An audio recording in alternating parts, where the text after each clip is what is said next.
Hello and welcome to today's live English lesson here on the AM Language YouTube channel. And thank you for joining me. I'm Richie. And in today's lesson, we are going to talk about the happy money theory and education. Make sure if this is your first time, subscribe and like and share the video as well. Hello, Arena F. Good afternoon. Welcome to today's lesson. Privyet. So yeah, happy money theory and education. From a language point of view, we're going to activate some skills and a few language structures here and there. But this is more of a conversation-based lesson. Now, I know you guys can't speak because this is YouTube, but you can still engage. I do encourage you that as you write your answers, speak aloud in English. It's okay. We can't speak properly, but we can still communicate, and that's the point. So yeah, happy money theory and education. That's going to be the topic of today. Some interesting things that we can get into. And like I said, guys, thank you very much for joining. Like and share the video. Now, we're just shy. Now, if I say we are just shy, it means we're just short. So we are just shy, meaning short, in this case. Okay, we are just shy of 780 subscribers. So make sure if you're new, subscribe. And this is a useful term, shy, just shy. We are just shy of. The thing that you'll notice is just shy. I'm not going to say just shy. The T and the S, and well, the T and the sh are very closely related. So we're actually going to say just, well, it's actually going to turn into just shy. We're actually going to just shy. So that's how we pronounce just shy, okay? Just and shy. So when you have just and shy next to each other, we're going to drop the ST and we're going to go straight to shy. So it's just shy, just shy. We're just shy of, we're just shy of, we're just shy of. There's actually another sound in there called a glottal, but that's not important.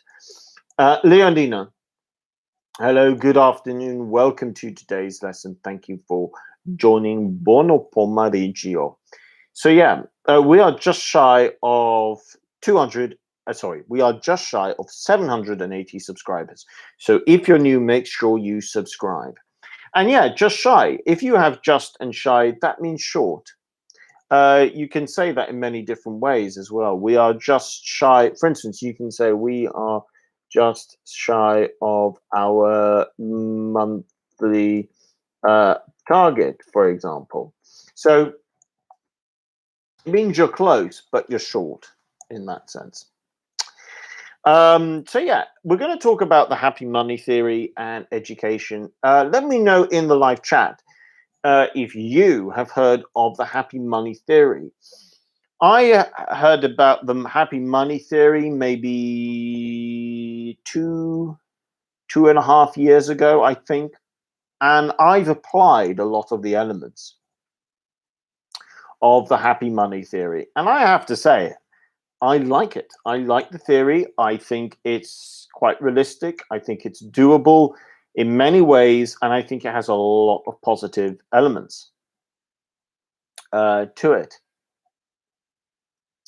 Now, the idea behind the happy money theory is, and I'm going to write it down, okay? So the idea is, one, you spend money on things that don't depreciate. So depreciate, this is a good word to know. Let me make sure I use the correct spelling of this. because there's another word with a very similar spelling, and I personally sometimes get confused between the two. So I just want to make sure that I've used the correct spelling. Yes, I have used the correct spelling. Well done, Richard. Okay. So the first thing is you spend money on things that don't depreciate or slash they don't quickly depreciate. Now, depreciate, important word, means drop in value. So as you guys know, when you buy a car will depreciate. Its value drops. Same as anything technological. When you buy your phone, when you buy your laptop, as soon as you buy it, it depreciates in value. So its value goes down. So the first thing is you spend money on things that don't depreciate or they don't depreciate quickly. Second of all, you invest in knowledge. Nope, that is not how you spell knowledge. So 2, you invest in knowledge, such as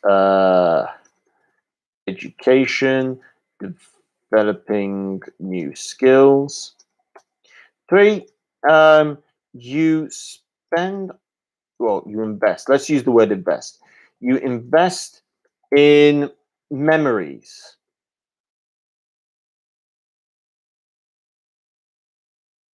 Now, these 3 things alone make a huge difference. So, number 2, you invest in knowledge such as education, developing new skills, so on and so forth.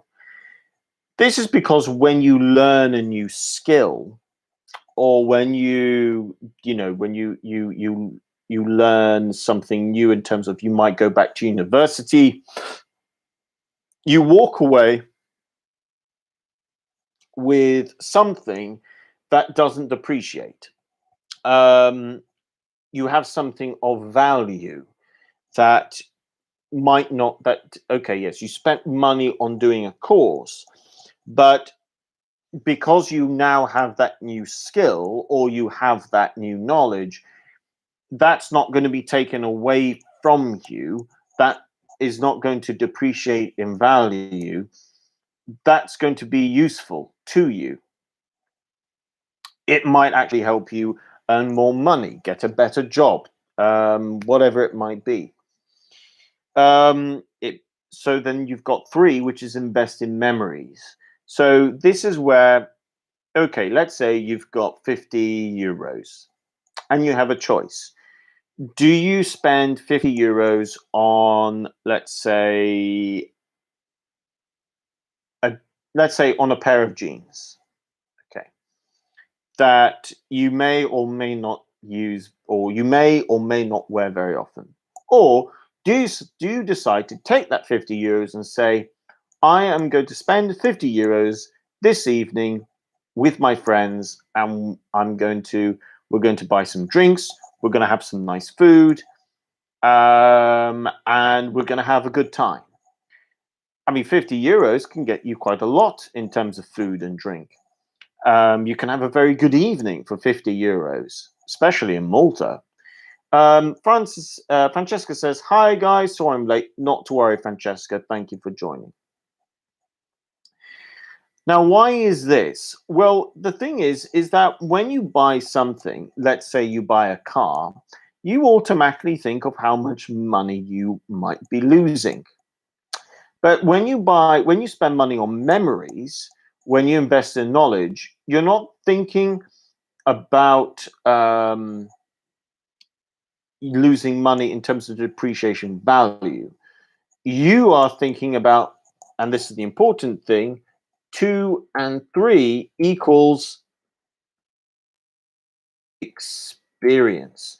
So you're actually investing in experiences. Now, why is it called happy money? Well, because it's called happy money because when you invest in experiences and you enjoy these experiences, such as holidays, for examples, it makes you happy. And you don't lose the memory. You take photos, you talk about it with friends in the future. It gives you ideas for the future as well.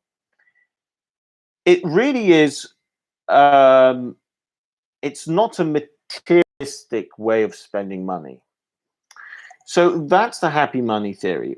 And then this comes in with, well, what experiences? What experiences do you like to spend money on? So let me know in the live chat section. I'm going to give you some examples. A, obviously, travel of some kind. B, education. C, might, well, might, well, let's say, let's go with events, maybe some kind of events. D, concerts, maybe music concerts. E, time, social event with friends. A social event with friends. Or F, other, please say what. Okay, so let me know what you often like. And now, obviously, it could be all of them, but try and give me a couple and let me know what you like to spend money on. Now, for me, I've always spent money on travel. Every time I've had the chance to buy a car, I have decided not to buy a car. I much prefer the idea of spending money on travel. Um, and it's also the same as education. Um, and this is one of the things about spending money on education. You want to have an experience when you educate yourself. You want to make friends, obviously. You want to have a good time with those people, and you want to learn something new that you can take with you into the future that will help you in some sort of way. Leondina says, if you're going to go with like spend, don't forget, I like spending. Okay. I like spending money on travel, social events with friends, and books. Okay, that's an interesting one. Books. I like to spend money on books. Actually, I like to spend money on books and wine. Actually, books, wine, and whiskey. Actually, books, wine, and whiskey. And guitar and things to do with the guitar, actually, and things to do with the guitar. Okay, I'm going to put that in there. All of those things bring me pleasure. For example, books. Yeah, books don't depreciate. I don't buy a book with the idea to sell a book. I buy a book because I want to keep the book. Wine. Yes, true. Wine. Well, no. I mean, you buy good wine and you buy good whiskey because you want to enjoy it. Irina F says, I like to spend money on travels, concerts, and maybe on education. All very good things. On travel, you don't need the S with there. Concerts is an interesting thing. Um, it's been a while since I went to a concert. I had gone to a concert. When did I last go to a concert? It couldn't have been last year. Must have been the year before. I think the last time I went to a concert must have been summer 2019. I think that was the last time I went to a concert. I actually quite like concerts. I miss a good. Actually, I would like to go to a concert once after COVID. Actually, Francesca says that she likes spending money with when you spend money, don't forget, spend money on. Okay, the preposition of spend is on. Spend money on education, travel, and social events with friends. Absolutely. Okay. So this week, well, there are certain things to do with comparisons and all the rest of it. So allow me to ask you this. Okay. Can you think of um, one of the thing, best experiences you have invested in? Can you think of one of the best experiences you have invested in? Now, here you could see this form, this comparative form. Well, it's actually a play on the superlative. So the best, obviously, is a superlative, the best.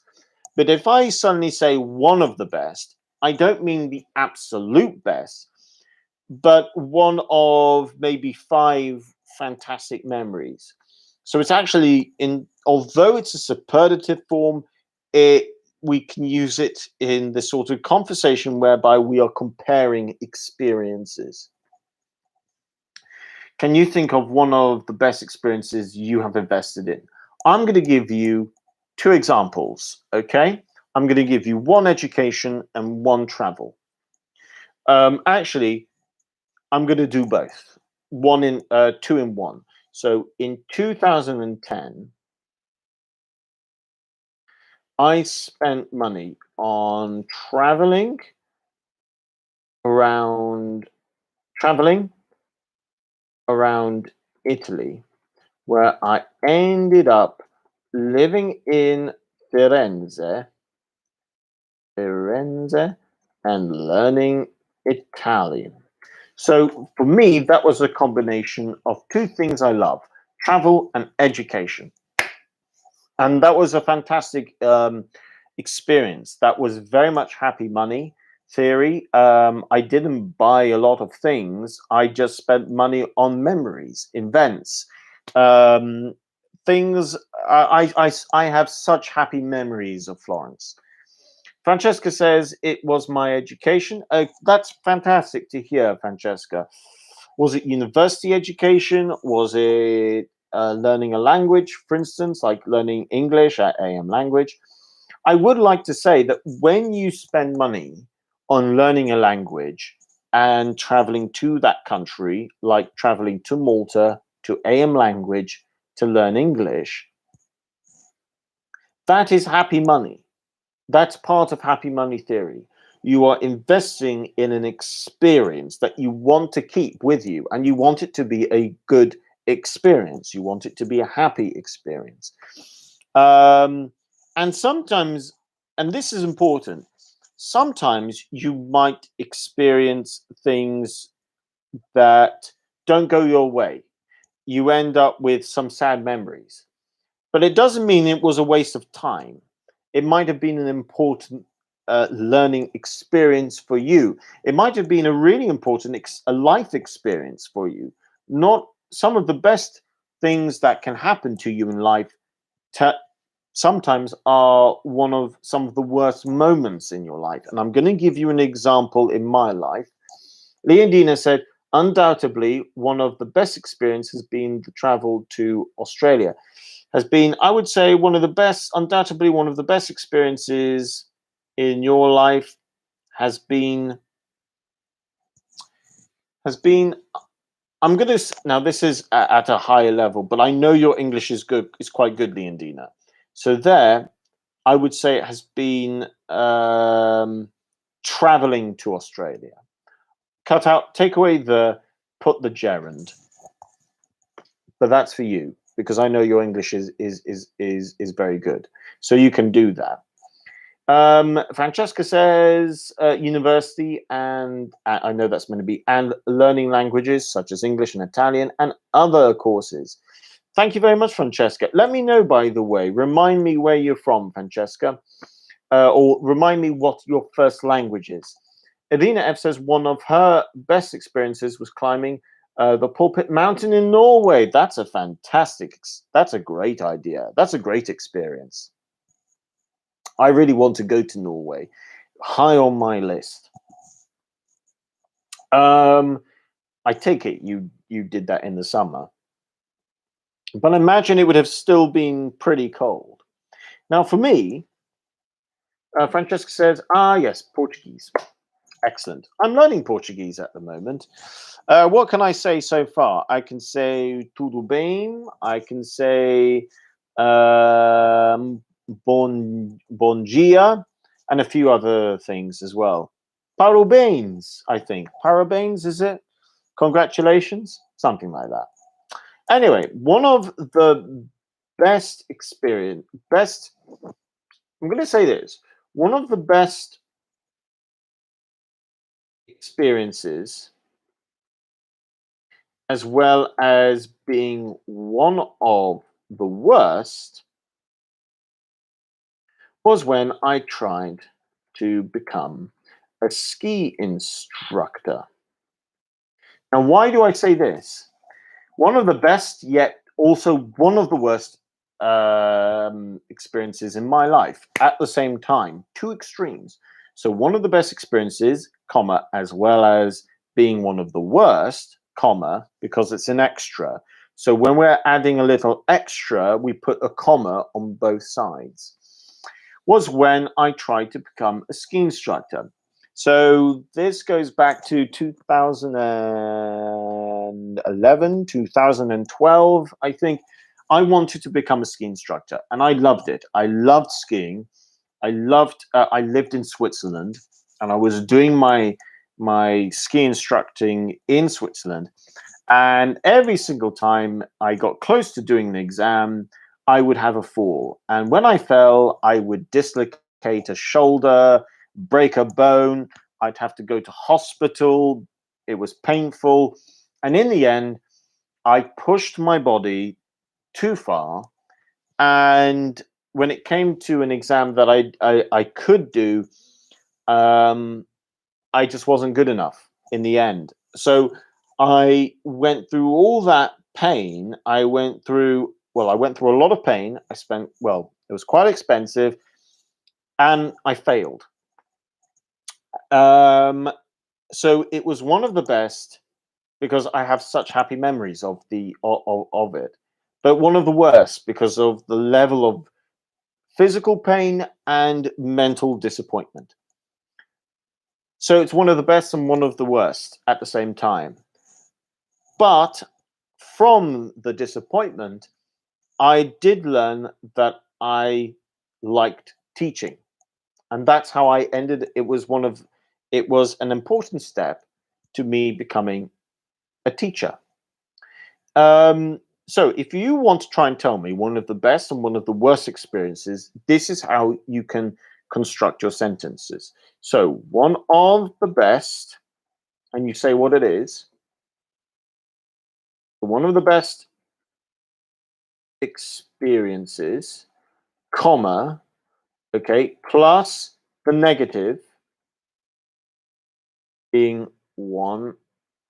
And here you need to use plus as well as being one of the worst was when, and then you tell me what it was. Okay, so have a go at doing that for me. Okay, so you need to start. Your first part of the sentence is one of the best experiences, comma, as well as being one of the worst, comma, was when, and then you tell me this experience. So can you think of an experience that was both one of the best and one of the worst experiences at the same time? Now, for me, in this case, it was another example of education and a travel experience. The education was really, I learned a lot, and I'm still a good skier.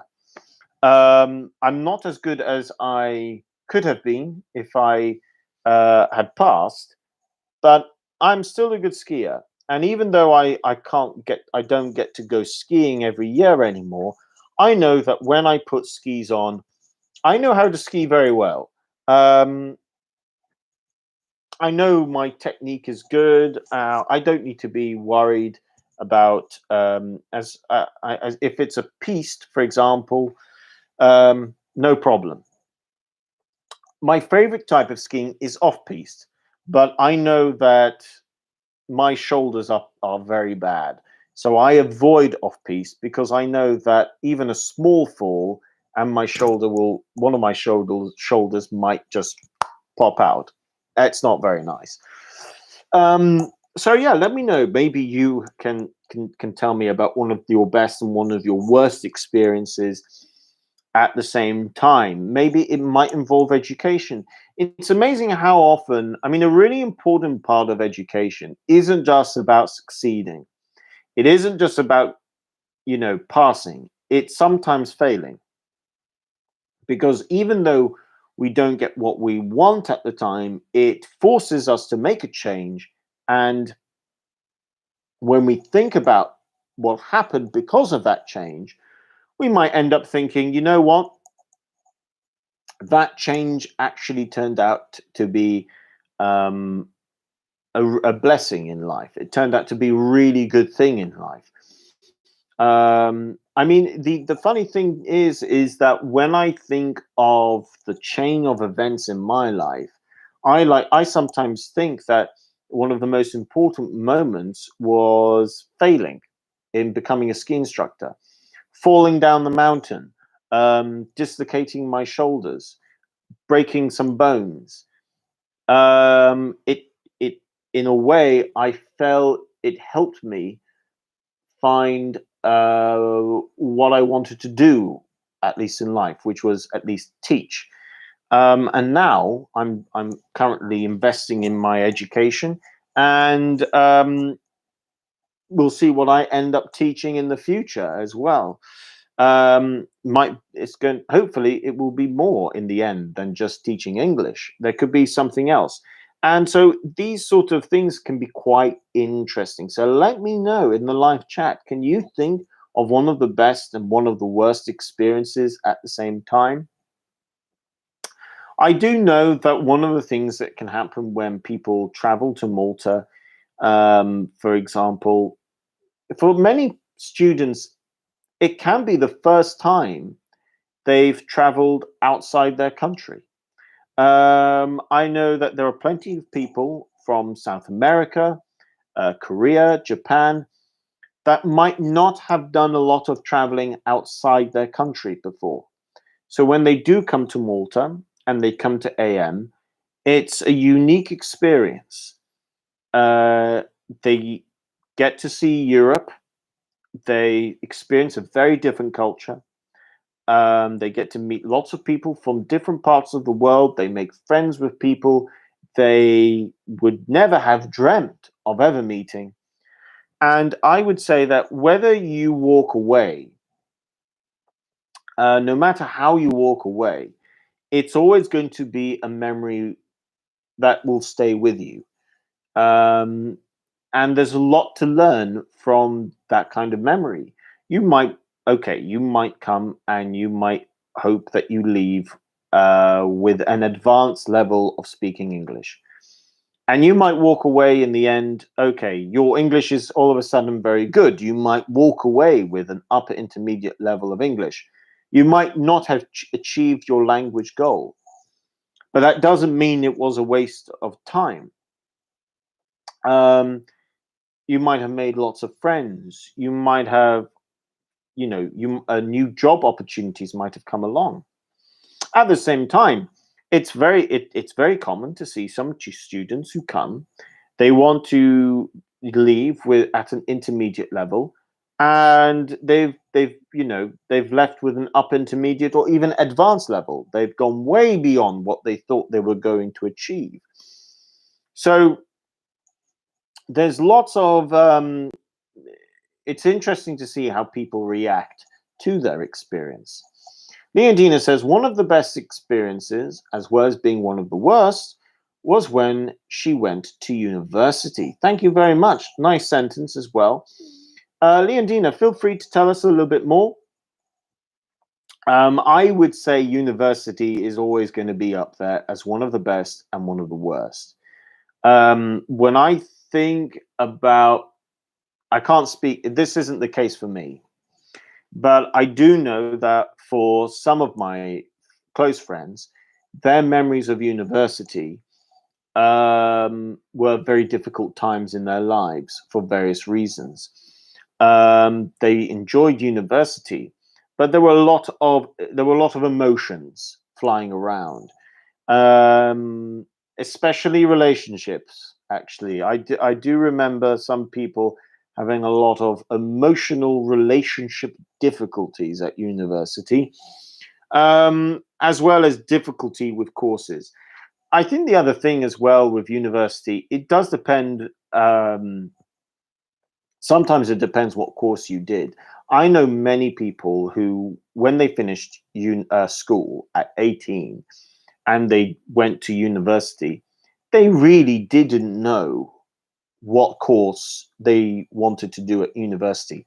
I definitely did not know what university course to do first time round back in 2006, 2007. Um,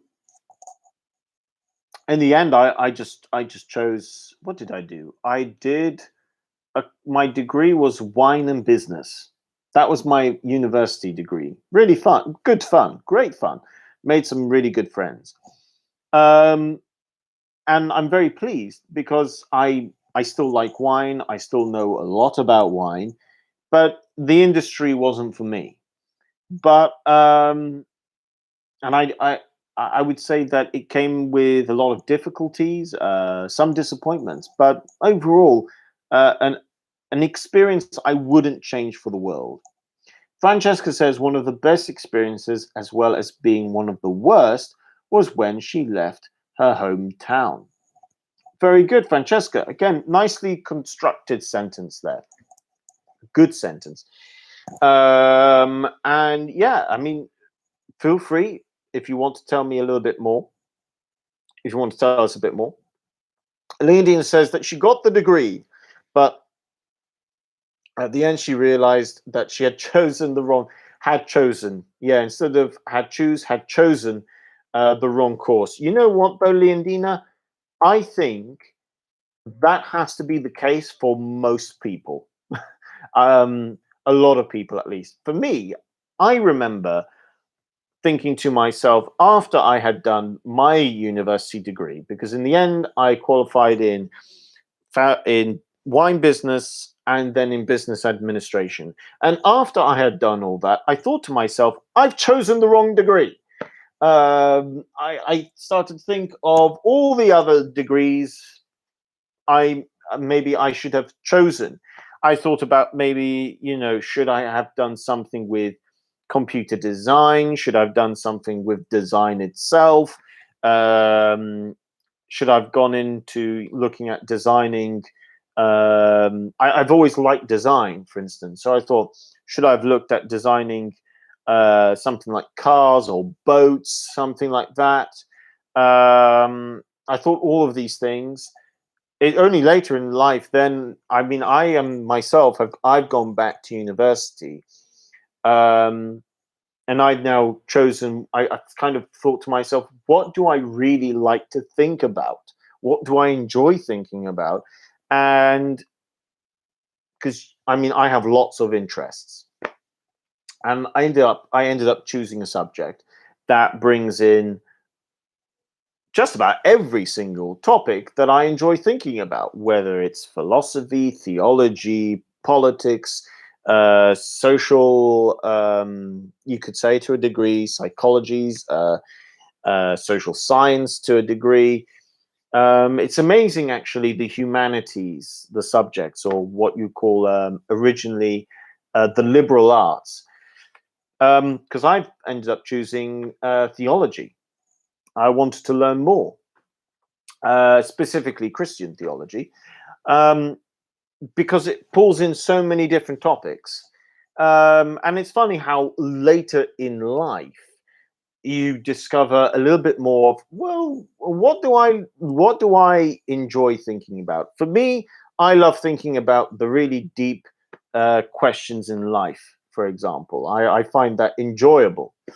So let me know, Leondina, what course, if you, what, okay, you said that you chose the wrong course. What course would you choose? If you were going back to university, if you were at that, let's say, or you could go back in time, what course would you have chosen? For me, okay, now I'm doing theology, for example, but if I went back in time to when I was 18, 19, I think I would have chosen some sort of design. And I have a feeling I might have chosen something like, you know what? I would have chosen designing yachts, designing boats. I think I might have actually chosen something like that.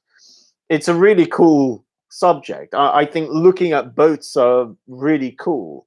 They can be really beautiful. I don't own a boat. I've always liked the idea of having a boat. But I think, yeah, like a designing boats or something like that, I think that would be cool. I have a cousin who designs the aerodynamics for Formula One racing, and it's a cool job. So I think, yeah, something to do with design would have been good. Yeah. So let me know, Leondina, what would you have chosen? Francesca, let me know about your hometown experience. Where did you go? Where did you leave your hometown for? So you left your hometown. Where were you going? Were you still in your same country? Were you still in the same country, or were you going far away? Leodina says that she would have chosen statistics or whatever else regarding mathematics. Fair enough. The thing is, so what did you do, actually, if I can ask Leondina? What did you do at university first time round then? Yeah, what did you do? So yeah, we've talked about education, we've talked about happy money theory, and I would say this as we come into closer to the end of the lesson. I would encourage you guys to think a little bit about the importance of trying to spend money on things that you know you are going to make that are going to bring you joy. I do know some people who like to spend a lot of money on materialistic things, and although it's obviously nice to have certain things. So often it's sad because you can see someone they've spent a lot of money on something, and then within 6 months or 2 years they want a new one. They need to replace it, which is why one of the things I like to do is that if I'm going to spend a lot of money on something like a laptop or a phone or a guitar, because I will spend a lot of money on guitars, I want to make sure that I'm spending a lot of money on something that I know I'm going to get a lot out of and I'm going to have for years and years. Same with clothes. Like I like to spend quite a bit of money maybe on shirts, but if I do spend a lot of money on the shirt, it's a shirt that I want to wear for years and years and years. That's my theory. That's my approach anyway. Of course, you can disagree with me. Leondina says that in Italy, her degree was called Economica and Comerico. Okay, so I think in English that would be economics and commercial, maybe, translates into English. It certainly still is something to do with mathematics, but maybe not the type of mathematics that you enjoy looking at. Francesca says that first it was the capital city, then moved to Lisbon about 4 years ago. Lisbon's a nice city. I haven't been, but I have been to Portugal and I have heard, but I do know Lisbon is a nice place. And Francesca also says that habits and costume difference are different. Habits and costume different. I'm not sure. Oh, don't forget 2 F's in different, by the way. I'm just thinking about costume and different. You mean costume as in something you wear, like clothes? Leondina says it has a wide range of subjects from economy to accounting. Okay, that makes a little bit more sense. Yes, I can see that. Habits and costume. Habits and okay, what might you mean? Habits. Let's see, habits and could and hmm, clothing. Uh, clothing habits and clothing. Do you mean that, Francesca? Habits and clothing, or the type of clothes you like to buy? Clothes you tend to buy, maybe. Tend to, meaning usually. We looked at that last week. Let me know about the costume bit. Or maybe you mean maybe a different word. Okay, guys. So thank you so much for all of you for participating in today's lesson. So Francesca says, no, clothes. Okay, right, that makes sense. Okay, yeah. Habits and clothing. Yeah, I mean, I would say my clothing, when it comes to your habits and clothing, I think it depends what sort of clothing, really. What type of clothing do you know? What I think the most common thing I spend money on when it comes to clothes might be something like pants and socks. It's just because I'm always, you know what it is, socks especially. No matter how many socks you have, they still end up going. They run off somewhere. Francesca, thank you very much for your participation today. Leondina, you too. Thank you so much for your input in today's lesson. Arena F, you as well. And to everyone else who participated in today's lesson, thank you so much. You guys make the lesson. Make sure you like and share the video and subscribe to the channel if you're new. Make sure you join me tomorrow, same time, 4:30, for another live English lesson. And yes, Francesca, I agree with you. Yes, I understand what you mean when you say a way of life. Tomorrow's lesson, my apartment experiences. So tomorrow we're gonna talk about the apartments, living in apartments. We'll have a little talk about experiences, but I will show you one or two things about my apartment as well. Thank you very much, everybody. Please take care, and I'll see you guys tomorrow. Thank you so much, and all the best. See you tomorrow. Thank you very much.